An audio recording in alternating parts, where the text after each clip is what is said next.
بسم اللہ الرحمن الرحیم۔ السلام علیکم دوستوں، آج ہم حضرت یونس علیہ السلام کا قصہ ڈسکس کریں گے۔ یونس علیہ السلام شہر نینوا میں پیغمبر بنا کر بھیجے گئے۔ آپ لوگوں کو ہدایت کرتے، نیکی کی طرف بلاتے، برے کاموں سے روکتے تھے۔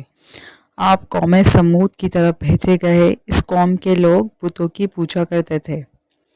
جب آپ لوگوں کو حق کی طرف بلاتے اور خدائے واحد پر ایمان لانے کی تلقین کرتے، لیکن لوگ آپ کی تعلیمات کا انکار کرتے اور حضرت یونس علیہ السلام سے کہتے ہم تیرے خدا کو نہیں مانتے، اس پر آپ فرماتے کہ خدا کے عذاب سے ڈرو جو بہت سخت عذاب ہے۔ لوگ آپ کی باتیں سن کر آپ کا مذاق اڑاتے اور آپ کی راہ میں رکاوٹیں کھڑی کرتے۔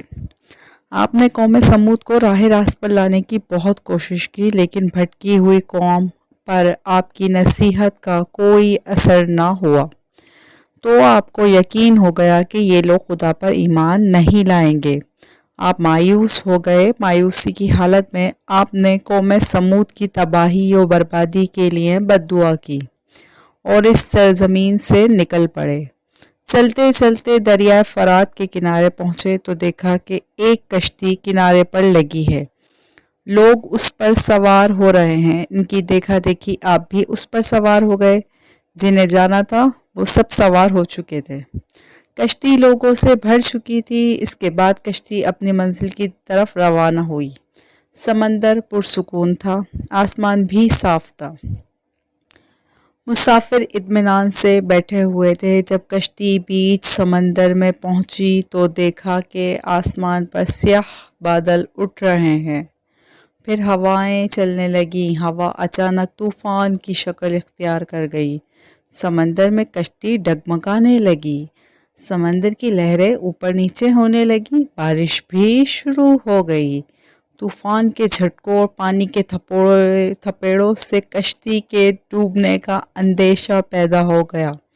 کشتی میں بیٹھے ہوئے مسافروں میں سے ایک نے کہا، معلوم ہوتا ہے کہ کشتی میں کوئی ایسا شخص بھی سوار ہے جس سے کوئی بڑی غلطی سرزد ہو گئی ہے۔ جب تک ایسے شخص کو کشتی سے نہ نکالا جائے، کشتی کا صحیح سلامت رہنا محال ہے۔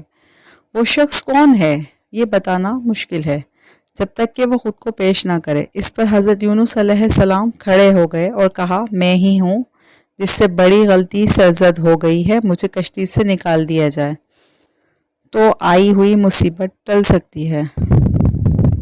تمام مسافر حضرت یونس علیہ السلام کا منہ تک رہے تھے، جس نے خود ہی سب کے سامنے اپنی غلطی کا اظہار کیا۔ پھر سب نے ایک زبان ہو کر کہا، یہ شخص تو فرشتہ صفت انسان معلوم ہوتا ہے، ہم کسی حال میں اسے کشتی سے نہیں نکال سکتے۔ مسافروں میں سے ایک نے تجویز پیش کی کہ قرآن اندازی کی جائے، جس کا نام پرچی میں نکلے وہی سزا کا مستحق ہوگا، ہم اسے کشتی سے نکال دیں گے۔ چنانچہ قرعہ ڈالا گیا۔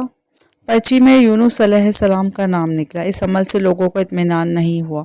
پھر قرعہ ڈالا گیا تو یونس علیہ السلام کا ہی نام نکلا۔ اس طرح یہ عمل بار بار دہرایا گیا۔ ہر بار یہی ہوا تو حضرت یونس علیہ السلام نے کہا، میں اپنے رب کا نافرمان ہوں، خدا کا حکم بھی یہی ہے، مجھے دریا میں ڈال دو، تمام مسافروں کی جان بچ جائے گی۔ حضرت یونس علیہ السلام نے کشتی کے مسافروں سے اور ملاح سے بار بار کہا کہ وہ کشتی سے چھلانگ لگانے کے لیے تیار ہیں، اس لیے کہ میں نے اللہ کے حکم کا انتظار نہیں کیا۔ آخر کار کشتی کے مسافروں اور ملاح نے مان لیا اور حضرت یونس علیہ السلام کو دریا میں پھینک دیا۔ دریا میں ایک مچھلی حضرت یونس علیہ السلام کی طرف بڑھی اور نگل گئی۔ اللہ نے مچھلی سے کہا، یہ تیری خوراک نہیں ہے، یہ تیرے پیٹ میں امانت ہے جسے واپس کرنا ہے۔ چنانچہ آپ مچھلی کے پیٹ میں اندھیرے میں رہے، اللہ کا ذکر کرتے رہے، معافی طلب کرتے رہے۔ آپ پکار رہے تھے، اے اللہ، تیرے سوا کوئی عبادت کے لائق نہیں، تو پاک ہے، بلا شبہ میں نے اپنے ہی نفس پر ظلم کیا، میں ظالموں میں سے ہوں۔ اللہ نے آپ کی پکار سن لی، آپ مچھلی کے پیٹ میں محفوظ رہے۔ مچھلی نے دریا کے کنارے پر آپ کو اگل دیا۔ جب آپ مچھلی کے پیٹ سے باہر آئے تو بہت کمزور اور نڈھال تھے۔ آپ نے کھلی فضا میں سانس لیا اور اللہ کا شکر ادا کیا۔ اللہ نے حضرت یونس علیہ السلام سے فرمایا، اگر تو مچھلی کے پیٹ میں میری پاکی بیان نہ کرتا تو نجات حاصل نہ کرتا۔ جس جگہ پر مچھلی نے آپ کو اگلا تھا وہاں کوئی درخت نہ تھا،